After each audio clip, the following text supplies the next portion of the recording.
ang batas daw ay pantay. Pero bakit may nakakalusot?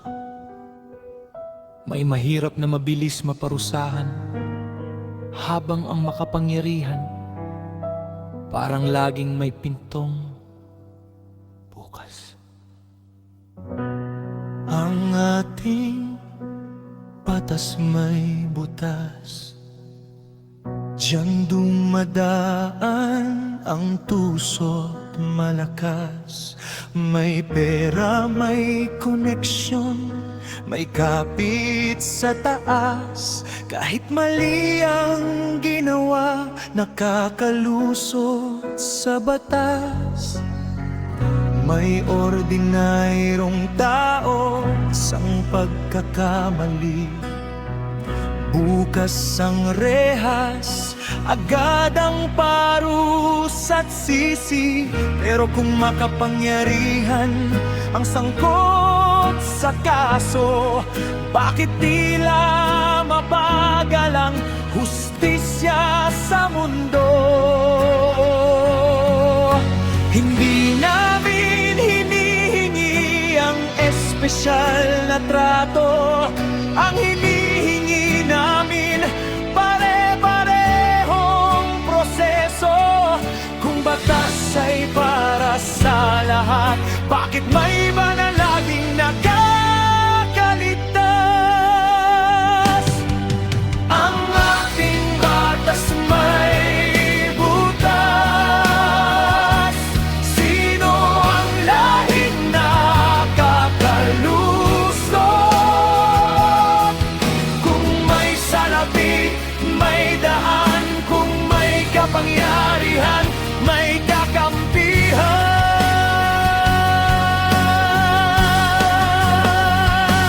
Tama na, sobra na, gising na ang masa. Hindi na kami papayag na lokohin pa. Aksisya para sa lahat, batas para sa lahat. Walang mataas, walang mababa, pantay dapat ang parusa.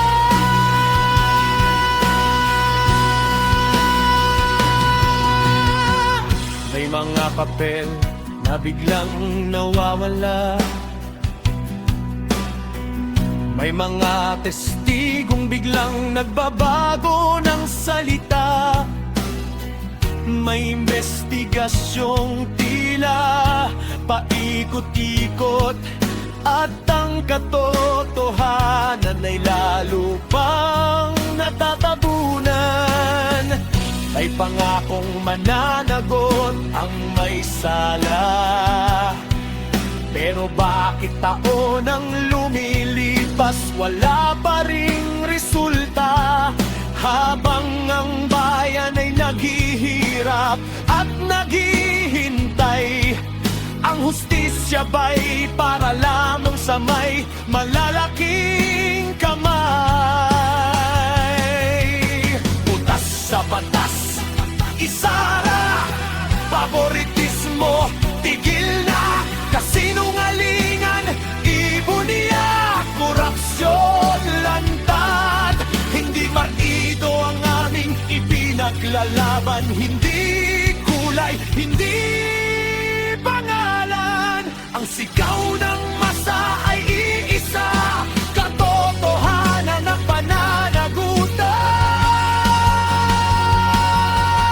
Ang ating batas may butas, pero ang mata ng bayan ay bukas. Hindi na matatakot, hindi na uurong, hanggat ang hustisya ay hindi pa umaabot sa lahat. Tama na, sobra na, gising na ang masa. Ang bayan ay hindi na uto-uto. Panagutin ang nakasala, ay imbestigahin ang kurako. Ibalik ang pera,